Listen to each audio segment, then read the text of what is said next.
Bases. I'm the Vice President for Asia here and Japan Chair. And this morning, as you know, we're delighted to have Aiko Shimajiri, who is the Minister of many things. Minister of State for Okinawa and Northern Territories, Science and Technology Policy, Space, Ocean Policy, Territorial Issues, Information Technology Policy, and Cool Japan Strategy. Many. And that's just the ones that we know about. So she's a very busy person, but took time out of her schedule to join us in Washington and to have meetings with officials and representatives on the Hill. Shimajiri Sensei is a graduate of Jochi at Sophia University. She was Director of Women's Affairs in the LDP's Division of Women Affairs and Parliamentary Vice Minister in the Cabinet Office, 2012 and 2013.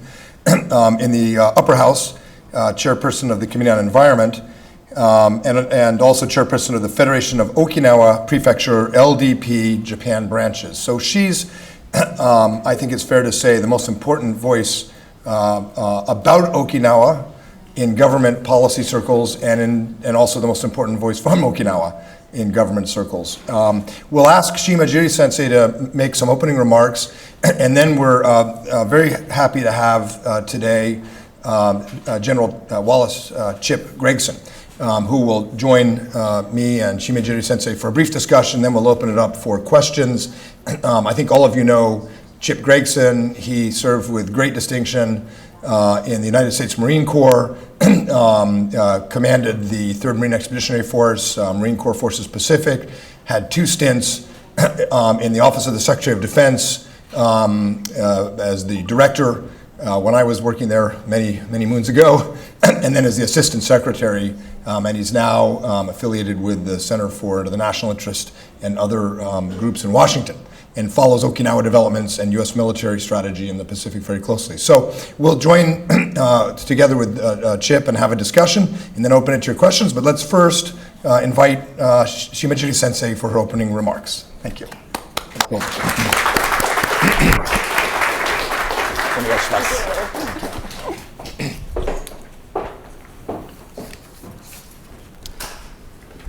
Thank you. Good morning, ladies and gentlemen. And then I express my sincere appreciation for the. Can you hear me? Good morning, ladies and gentlemen. I really express my sincere appreciation to those who work for this situation, the making for me. So thank you very much. And then I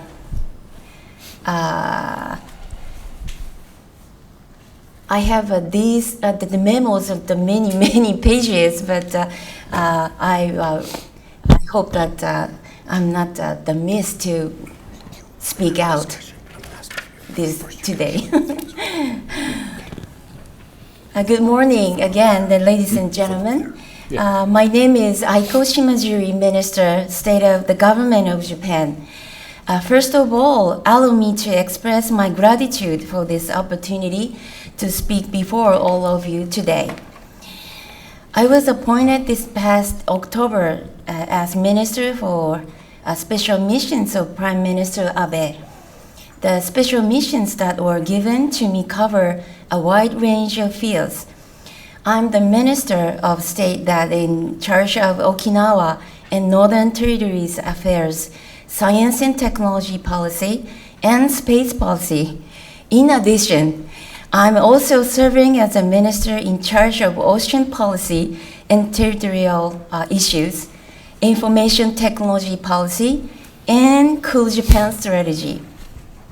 As you know, Japan, the U.S. are allies that share common values.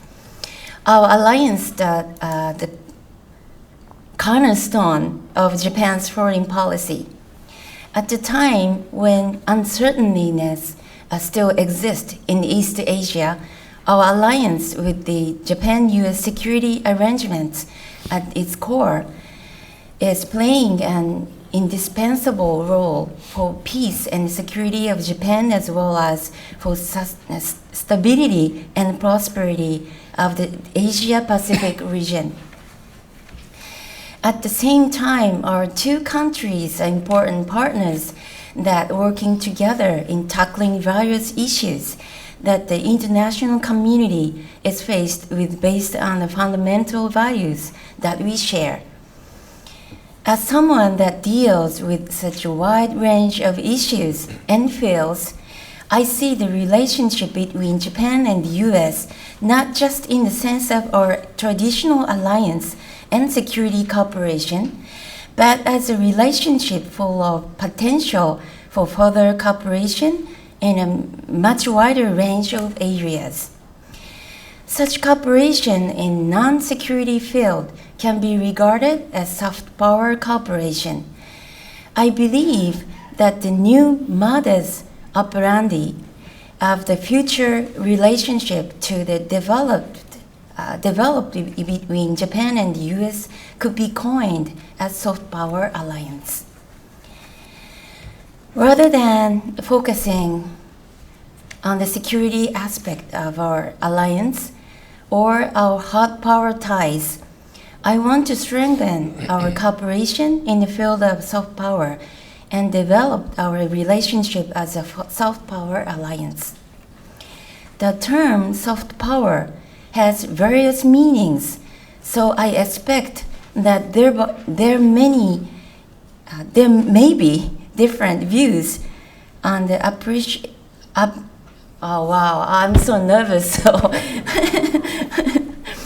the views on the appropriateness of expressing the Japan-US relationship I have in mind by using this term. However, as a member of Diet from Okinawa, which has many US bases, I firmly believe that Japan-US cooperation can be deepened further in many fields through this soft power alliance that I'm discussing today. So what are the new areas of soft power cooperation for Japan and the US? In my opinion, we can establish new types of cooperation in fields such as healthcare, humanitarian assistance and disaster relief, HADR, science and technology, and education.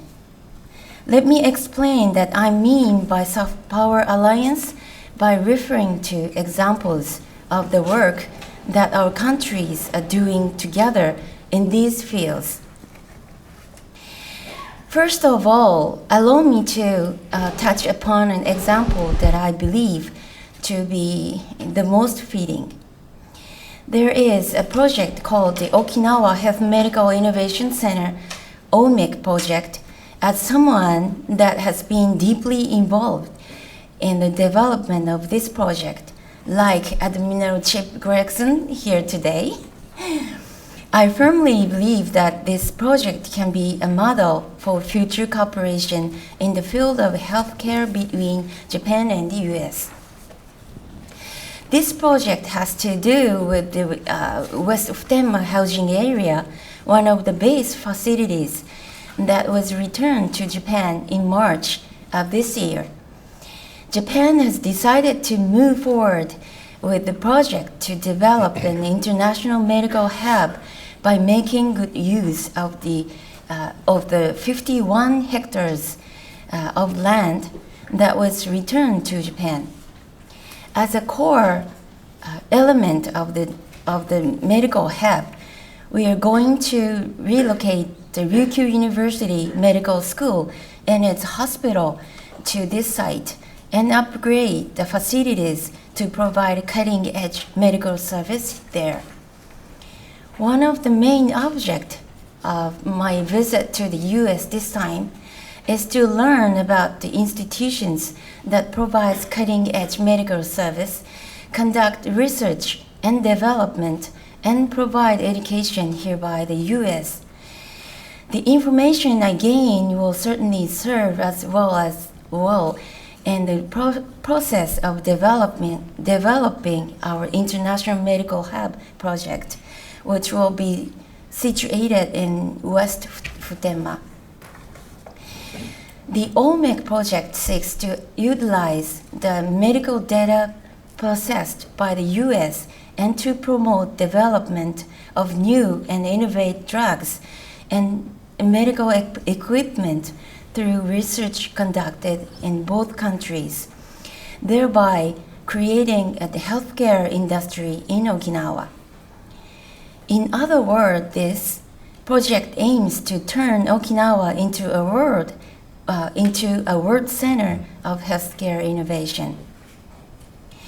By combining the medical data processed by Japan, including those of the Okinawa Medical Association and hospitals operating nationwide, you can easily imagine how valuable a set of big data we could create. I believe you will agree that the OMIC project will contribute not only a provision of care to those that have already fallen ill, but also to the prevention of illness or promotion of health in general. In September of 2013, when I was the parliamentary vice minister of the cabinet office, I visited San Diego, where the Naval Hospital Research Center is located, and Washington, D.C., including the Department of State and the Department of Defense. We continue to exchange views regarding this project. As you can see, the OMIC project is very unique in that it's helped to build a new alliance relationship in the non-military area of healthcare. I believe it's a very symbolic form of new soft power cooperation between Japan and the US, all the more so because the project will be situated in Okinawa, and what is more, a former US base.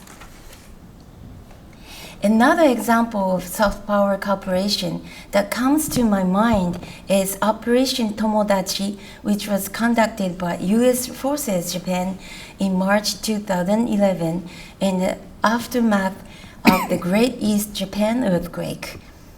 Immediately after the mass disaster, US forces dispatched up to 20,000 military personnel, 20 vessels, and 160 aircraft to conduct search and rescue operations and provide disaster relief and humanitarian assistance.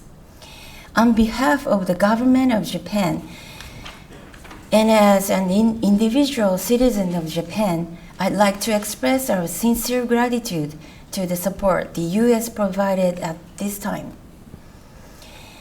I believe that the existence of U.S. bases in Okinawa is very important in promoting such cooperation in the field of HADR. Since Okinawa is geographically located in the center of East Asia and has very good access to the other parts of Asia, it's possible to use Okinawa as a hub to rapidly dispatch rescue teams in the event that the major disaster is caused by earthquakes or typhoons in East and Southeast Asia.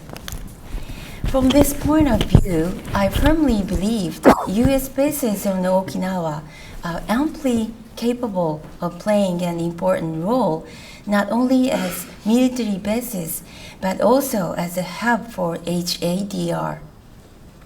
Thus, in my opinion, HADR cooperation between Japan and U.S. forces in Okinawa could form one of the main pillars of our soft power alliance.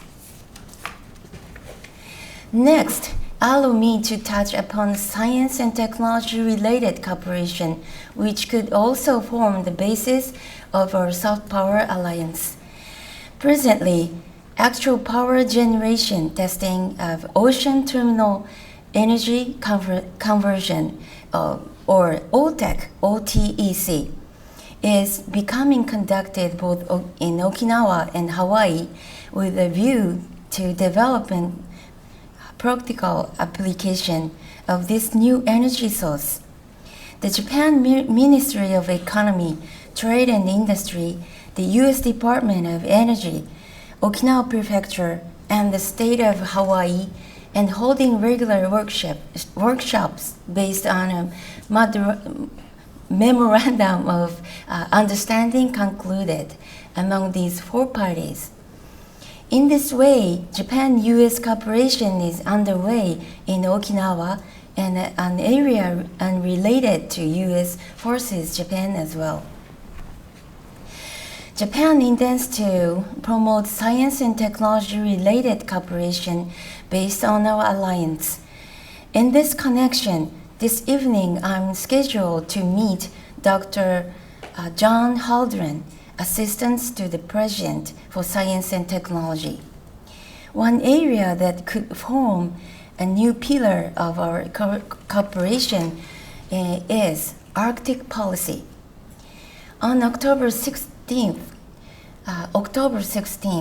soon after assuming my work as minister, I played a central role in the compilations. Is that correct? Compilation of Japan's first comprehensive Arctic policy. Thus far, we have been conducting joint research and personnel exchanges at University of Alaska's International Arctic Research Center, IARC, and we want to continue to expand our cooperation in Arctic research. In addition, Japan intends to work closely with the U.S. as the chair of the Arctic Council in expanding in engagement and strengthen its contribution to the work of this council. A little bit more. Thank you for your patience. Automated driving technology is another area where active research and development is happened around the world. Public-private partnership and information exchange aiming to establish this new technology is already underway among Japan, the US, and Europe. This can also be regarded as an element of soft power alliance between Japan and the US. The same can be said about cooperation in space.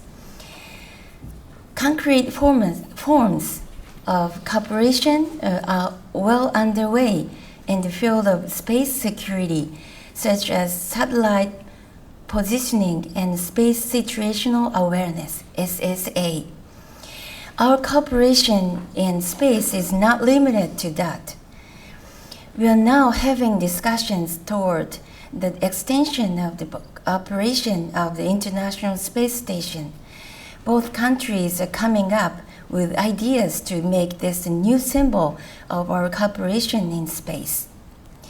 This indeed is another concrete example of our soft power alliance. Next, I'd like to discuss Japan-US cooperation in the field of education. The more sophisticated the science and technology commanded by the human race, the greater the importance we must attach to the human resources development of our technology experts. In this connection, I know that the U.S. has started STEM education, focusing on science, technology, engineering, and math. This kind of education, which enhances the ability of the citizen in science, mathematics, and basic scientific literacy, is very important for Japan as well. In my hometown, Okinawa, you can find a unique private sector-driven initiative in the field of human resources development. Okinawa's IT Industries has a human resources development program of its own with the aim of developing personnel needed in the IT industry. This program includes English training. Other private entities provide programs to support students who wish to study in US. Also regarding science and technology education, Japan had established the Okinawa Institution for Science and Technology in Okinawa. We call OIST, OISD.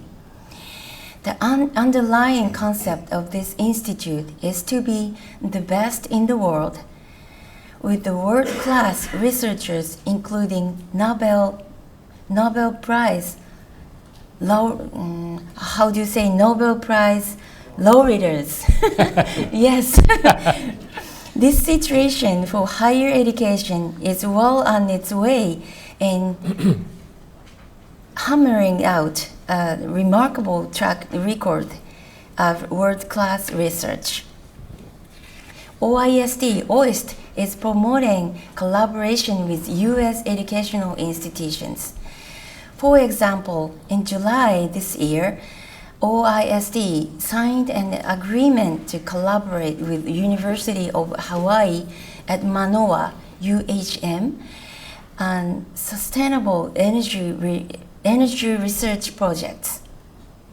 Close cooperation with the U.S. is essential for development of human resource, not only the technological experts, but also for entrepreneurs and in the education of women, education of women, since the U.S. have advanced efforts in these fields too. Last month, the Cabinet Office of Japan hosted in Okinawa an international conference focusing on cyber connection, cybersecurity, and cybercrime. The conference, which was called Cyber 3 Conference Okinawa 2015, was attended by top-level experts and professionals representing business, government, and academia. Cross-cutting discussions were held on a variety of important issues, including international cooperation in the field of information and communication technology. The discussion also covered new and promoting areas such as International of Things, IoT. Promoting a cooperation in science and technology, education, and ICT is clearly an important priority in order to build our soft power alliance. Today, I discussed the various forms of Japan-US cooperation from the perspective of building a soft power alliance between our two countries through a series of cooperation in the field of soft power. The Japan-US alliance is and will the cornerstone of Japan's foreign policy. Needless to say, we need to continue to further enhance our cooperation in this area of traditional security. Having said so, I want to remind all of you of the importance of deepening our alliance, while keeping in mind the new dimension of the alliance which I explained to you today, that is, soft power alliance. Lastly, I want to say this an Okinawa citizen. As I said previously, Okinawa is geographically located in the center of East Asia. This is why Okinawa was always active in maritime trade and has strong ties with the world since ancient times. There is a term, how do you say this? There is a term, indigenous. Yes. I'm through. To Okinawa, which is Bangkok Shinryo. The meaning of the term is to bridge the world. I hope, one more page. I hope that the building of the soft power alliance that I referred today will add depth to the Japan-US alliance.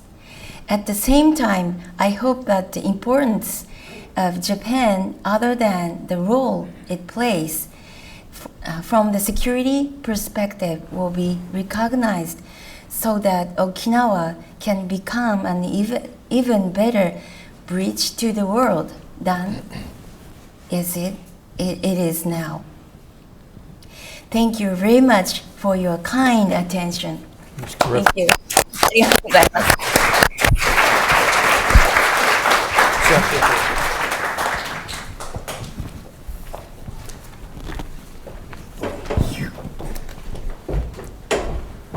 Any particular place? I'll sit here, and then Shimajiri Sensei and interpreter, and then you on the end. Okay.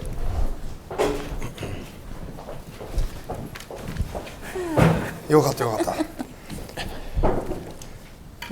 バンコク診療っていうんですか？バンコク診療。バンコク診療。バンコク診療。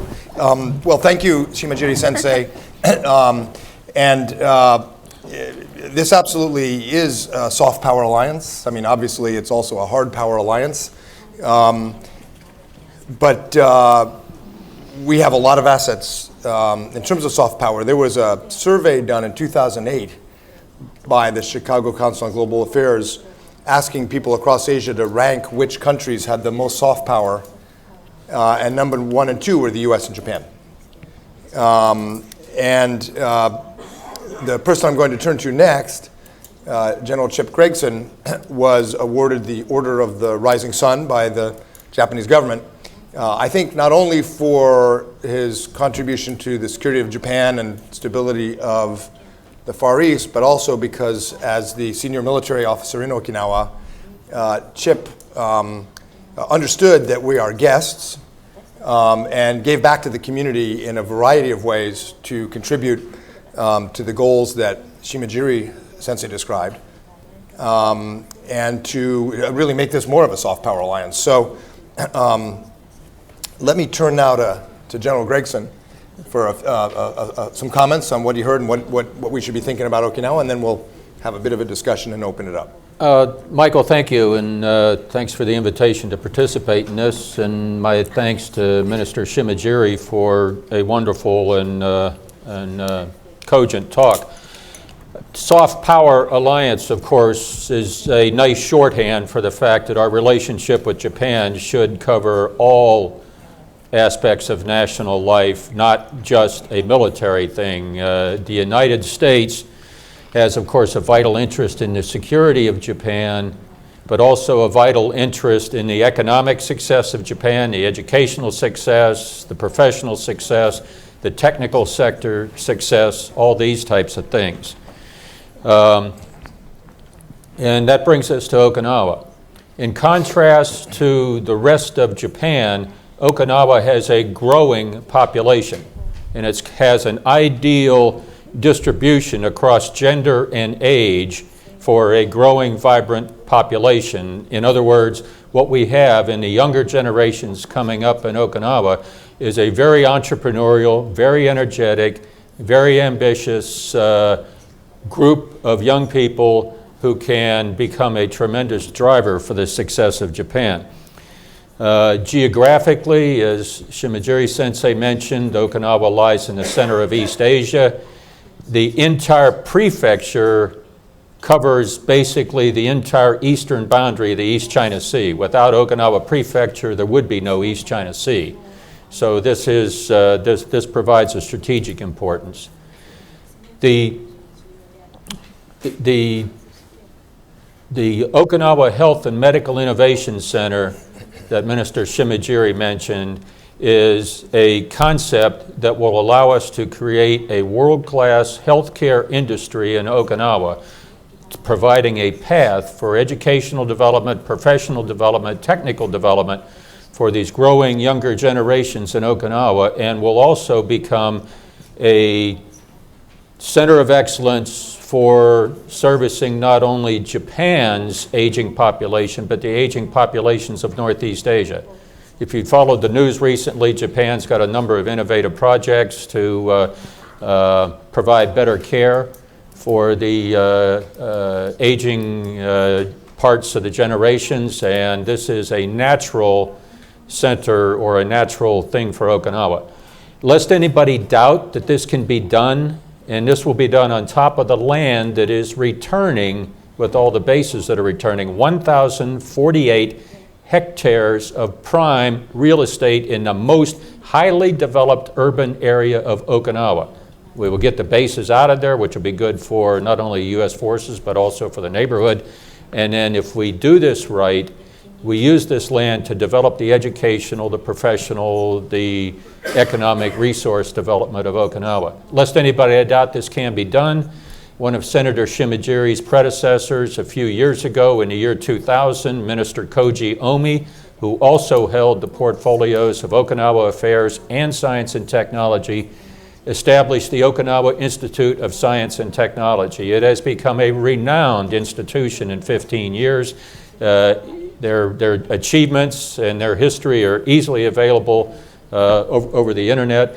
We combine the Okinawa Health and Medical Innovation Center with the power of the Okinawa Institute of Science and Technology. We have the ability to make Okinawa into a vibrant, growing contributor to the health of Japan and to peace and security across Asia, with the development of a population that is deeply engaged in information technology, healthcare, science and technology, public service, all these types of things. So this is a terrific ambition. It's something that Minister Shimajiri's been pushing for a number of years, and happy to see that we're getting ever closer here with the plans for the new 16-story building for the Ryukyu University Hospital aboard what used to be called the West Futenma housing area, and the beginning of the build-out of the OMIC starts right there. Thank you very much.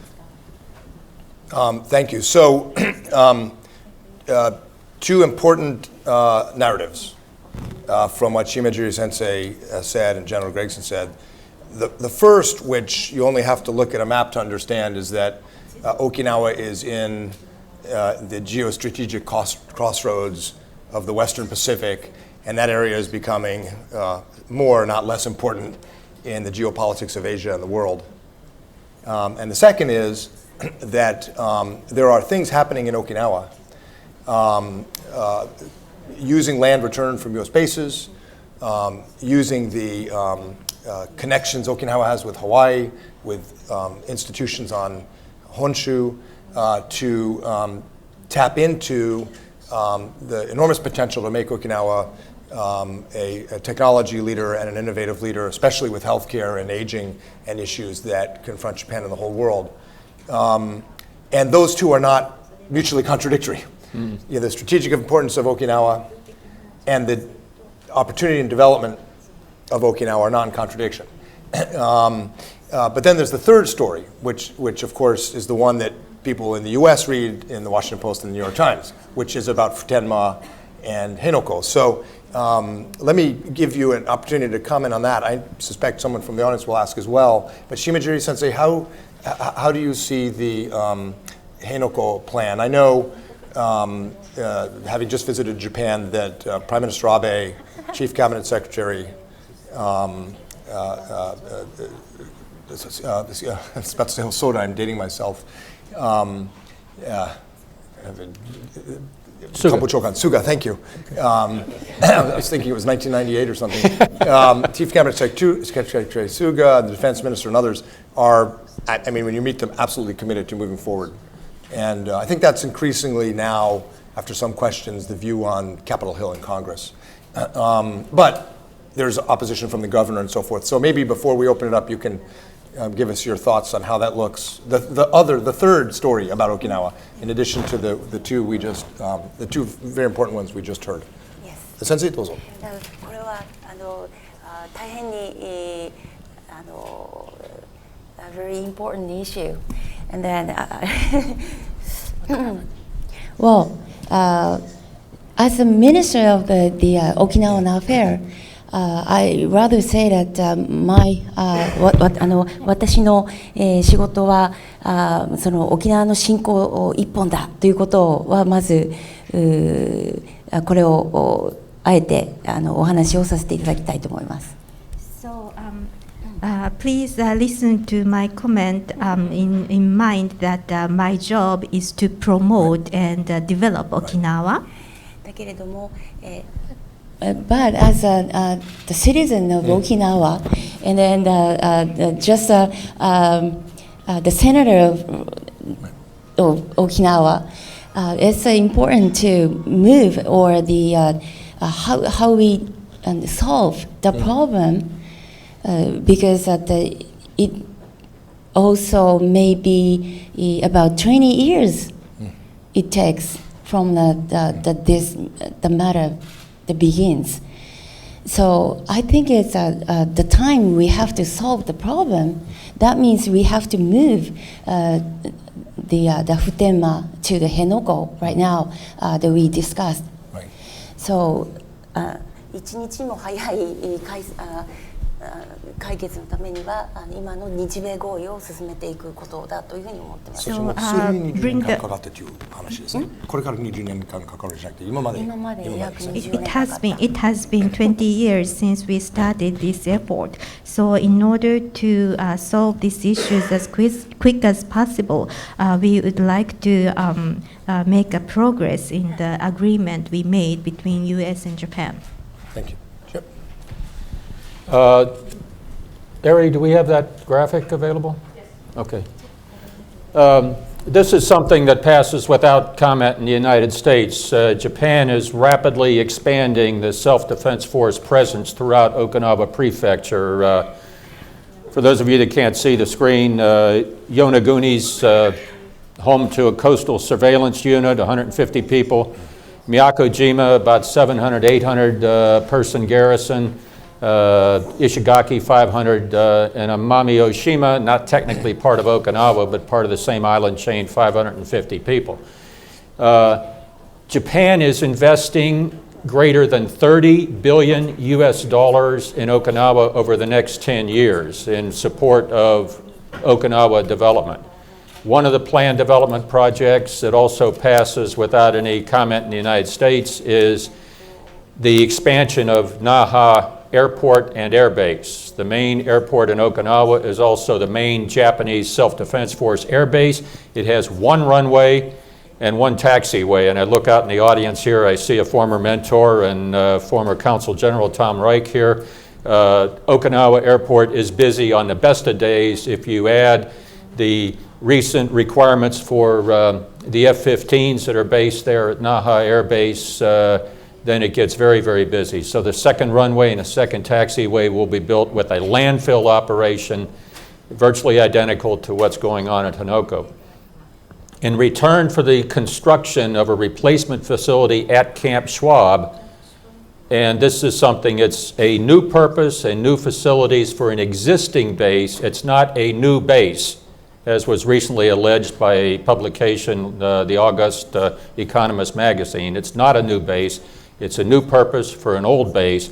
In return for repurposing that base, as I mentioned before, we're able to return 1,048 hectares of prime urban property, much of it waterfront, for the development of Okinawa. This can go forward. The thing that we're not doing, in my opinion, is that we collectively are not presenting the right argument. Governor Onaga argues on a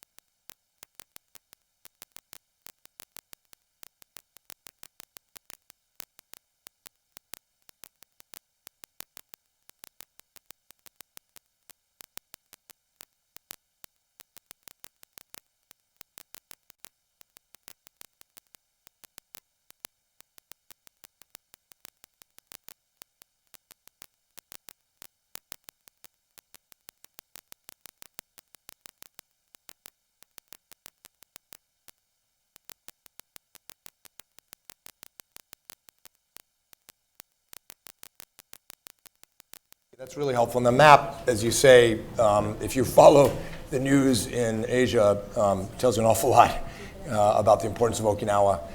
So for my 2 cents before I turn it over, I think we should be aiming for a future where when people talk about Okinawa around the world, they talk about a leading science and technology center with cutting-edge, innovative scientific, medical, social research and opportunities on challenges of aging and health, connected to the world from its unique geographic position. And I would argue a vision of the U.S.-Japan alliance where increasingly we're integrating our forces in joint bases and moving towards a situation where the bases are Japanese bases and we're the tenants. And this will be possible, I think, because the view of the Japan self-defense forces in Okinawa is improving every year. And that's the future I think we're talking about. The one thing to remember, though, is because of where Okinawa is, because of the disasters that happen in that part of the world every year, because of the complex geopolitics, we need runways. We need runways for a lot of things, from tourism to responding to disasters. Let me open it up, if I may, and please raise your hand and identify yourself briefly. And we have maybe time for 2 questions if you can keep it brief. So turn it over to the audience. Yep, mic up here. To your right. Back. Kondo-san, okay. Thank you very much. My name is Kikuchi, and I'm with Washington Research. Thank you for the explanation, General, about the development of U.S. self-defense and the Japanese self-defense force. I was more interested in what was happening to the U.S. Marines force in Okinawa. As you know, Futenma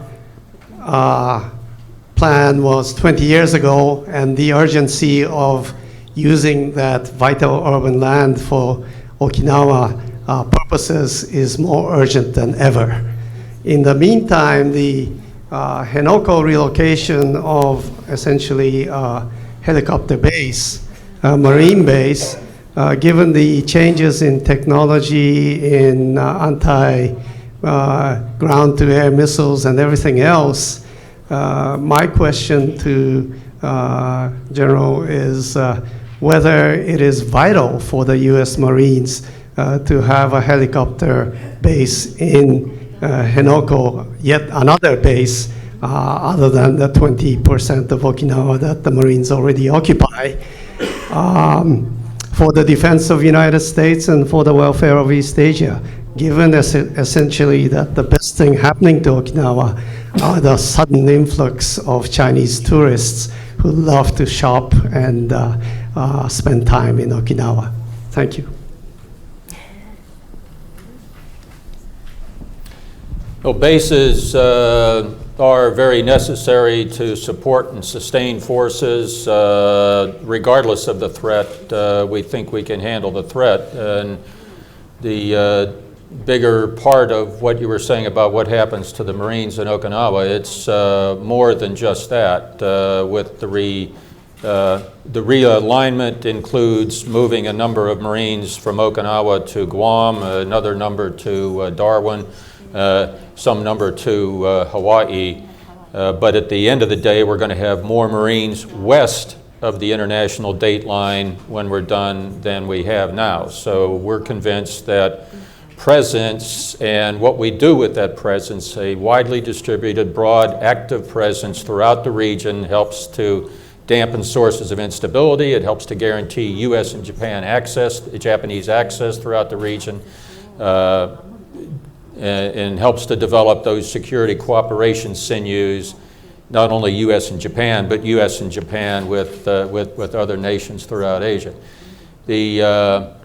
The agreement on the movement to Guam also contains something that is never mentioned as much as it should be. The stipulation in the agreement says that the U.S. will provide for the continuous presence and the training of Japanese forces there. which is a nice counterpart. We've had forces in Japan for a long time. Now, under this agreement, we will have forces on U.S. territory in Guam for a long time. Couple that with the Alliance Defense Guidelines, the Joint Dynamic Defense Doctrine, the other things that have happened within the Japanese security structure. We have a golden opportunity to create more and more alliance capability now by integrating our forces than we ever have before, and I think that's an appropriate enhancement to our alliance deterrence capability across Asia, not only on behalf of Japan. And the enhanced training that we can do down there with the relatively unencumbered airspace and sea space around Guam, the Commonwealth of the Marianas, and the compact states of Palau, the Palau, the Marshalls, and the Federated States of Micronesia. We have the opportunity to really develop the capabilities that we need. Michael mentioned earlier about combined bases. Yes, we need to get to that. One of the changes that's occurred within Japan, when I was stationed there, I could not get any of my Japanese colleagues based in Naha to visit a U.S. base or observe any training except on weekends in civilian cars and in civilian clothes. Now we have ground self-defense force units living and training with the Marines aboard Camp Hansen and deploying with the Marines, particularly the 31st Marine Expeditionary Unit, whenever they deploy. We have Japanese training with Americans repeatedly now in exercises like Dawn Blitz, Iron Fist, Cope North, many of these other things, and this is more and more the direction that we have to go. Back to another implied premise in your question, and back to Minister Shimajiri's point about soft power alliance. Relationships between the U.S. personnel and the community are much broader than the authority that the military officials possess. We need, from the American side, we need a concerted effort from the rest of not just the U.S. government, but from the rest of America to make sure that we can ensure the proper relationship, and also with the very logical geopolitical interests we have in Okinawa, and also, frankly, the moral obligation that the United States has to Okinawa for many historical reasons. We need to really lean forward on these things that Minister Shimajiri is talking about with the Okinawa Health and Medical Innovation Center, the education of the general population on Okinawa, and all these other things. And this is not a burden, this is a golden opportunity lying right in front of us. I've been privileged to learn a few things about our friends in Okinawa. There's a great Okinawan diaspora concentrated primarily in Hawaii, Peru, and Brazil. Bilateral, I believe it's still not bilateral, every other year gatherings of the diaspora, the Uchinanchu Taikai, either in Hawaii or Brazil or Peru or Okinawa. And these are, for the Americans in the audience who haven't seen it, these are very large family reunions of the type that you wouldn't believe. It's it's high celebration and high joy and joie de vivre, and this is the kind of community we need to really partner with and make sure that we are providing the means for Okinawa and the Okinawa people to be all that they can be. You know, by raising the issue of ballistic missiles, basically Chinese and North Korean ballistic missiles that can hit bases, not just on Okinawa, but everywhere in the first island chain, you raise a more basic question, which is, you mentioned missiles, right? Ground to air missiles? Well, you know, Marines would not want, if the Marines would want to land somewhere, whoever the enemy is, they have ground to air missiles that can shoot down helicopters or even Ospreys very easily. So would you need Marine bases still to the extent that you thought about it 20 years ago today? My brother's a Marine helicopter Cobra pilot, it was, and there have always been ground-to-air missiles, and it's not like the pilots aren't also developing technologies, let alone fighter pilots, to suppress that threat. So that's always been a feature of amphibious landings or warfare. It's not new. I thought you were talking about something more strategic, which is, since missiles can hit so many bases, why do we need bases? But I do want to address that because I think it's important to supplement what Chip said. I mean, because often people raise that. Why do we need bases if we have this threat of ballistic missiles? And you would have to ask, well, then what is the best option to just pull back and hope for the best, and as an insurance policy, know that you could have a massive missile war, basically a nuclear war. Is that the right option? And you're not saying this, but it's relevant to the forward presence question. It's obviously not the right answer. The right answer is you need to be shaping this environment and shaping behavior so that you never get to the point where people are thinking about shooting missiles at each other.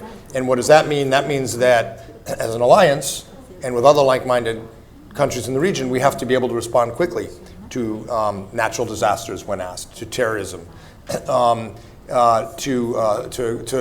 incidents or crises, whether man-made or natural, that destabilize the region, that open up vacuums, that increase rivalry. And the Marines are the only unit in the entire region that can do that, that can deploy, sustain themselves for 60 days, and basically be the Hyakutoban, the 911 for the entire region. And they cannot do that if the helicopters and Ospreys they rely on are somewhere far away. It's like a basketball team. You can't have your basketball team come to the Olympics and train for the first time together. They've got to be practicing when they're not in the actual Olympics near each other.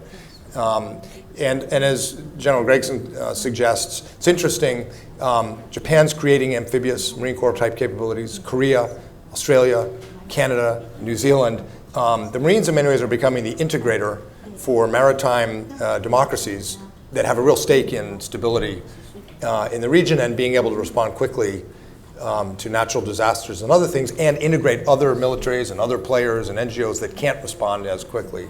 So I think the importance of the Marine Corps is actually is rising in the region because of the range of challenges that we face. Let me ask a quick question to the audience. Who has been to Okinawa? Please raise your hand. Oh, wow. 足りないね. Okay, more than expected. So first of all, everybody who hasn't been to Okinawa, your homework is to go to Okinawa. Eat Okinawa donuts if you want to. And there are many beautiful beaches and historic places to see that really show how unique Okinawa's culture is, and how unique the geopolitical history of Okinawa is. It's fascinating. So that's the homework. But then I wanted to ask Shimajiri Sensei, when everybody goes to Okinawa, they'll go to famous places, but what is the one place you would recommend? And I go to Okinawa a lot. So what is the one place, and I know you do, what's the one place we should go to? What's the one place we can go to where we can see with our own eyes the potential for development that you're describing? それは何をしに何を目的で行かれるかということが一番大きなと思います。沖縄について知るため。It depends on your purpose of visiting Okinawa. 観光なのか、Is that the tourism? Of course, tourism, and of course history, and of course food, and of course recreation. But if people have maybe 2 hours free time. Wow, 2 hours only? No. Okay. Let's say they go for 4 days. Okay. And one afternoon, they think, Shimajiri Sensei gave a really interesting speech. Where can I go to see the future of Okinawa? The future of Okinawa and the potential for the economic and social development that you and General Gregson described. Okay. To the technology center, to where's the best place to see? The most 一番沖縄の例えば振興、沖縄がこれから発展していくとそういうところにそのポテンシャルを発見するためには、普天間のどれだけ広いかっていう普天間の飛行場をまず見ていただきたいと思います。The first place I suggest is the airfield of Futenma. That is a 480 hectare, and we cannot imagine how vast the area is. So, if you would like to see the potential progress of Okinawa, please imagine what we can do utilizing this vast area of land. でその近くにキャンプ金座がありまして、それは270ヘクタールあります。There is a Camp Kinza, and that is a 280 hectares of land Waterfront. and waterfront. 帰ってくる、返還がされるということは日米で合意されているので、 And US and Japan agree that it will be returned. And please imagine and think about what we can do to a meaningful utilization of this land. Maybe we can have a contest of a suggestion of the meaningful use of that returned land. CSIS Okinawa branch. Who wants to open the office? Anyone else? We can have an auction. I've seen it. It's true. My suggestion would be Christ the King High School, which is, in the past anyway, produced absolutely perfectly bilingual, very sharp graduates. We hired a number of them. One of them right now is the confidential secretary to the commanding general of 3rd Marine Expeditionary Force, and she's been there for at least 2 generals now, Carol Daly Ashimine. The other thing I would suggest is go visit one of the Okinawan grade schools that is near an American base where Americans volunteer their time to teach spoken English. That shows the potential, the cooperation potential that we have to take advantage of. So those we're doing, Yes. and the ones you mentioned, Shimajiri Sensei, are the things we want to do, and Okinawa wants to do. Yeah. So thank you very much. I hope you have a great trip. I'm sorry we don't have Okinawa weather this week in Washington, but I look forward to seeing you in Tokyo or Okinawa again. Arigatou gozaimashita. Thank you. Thank you very much. Thank you very much.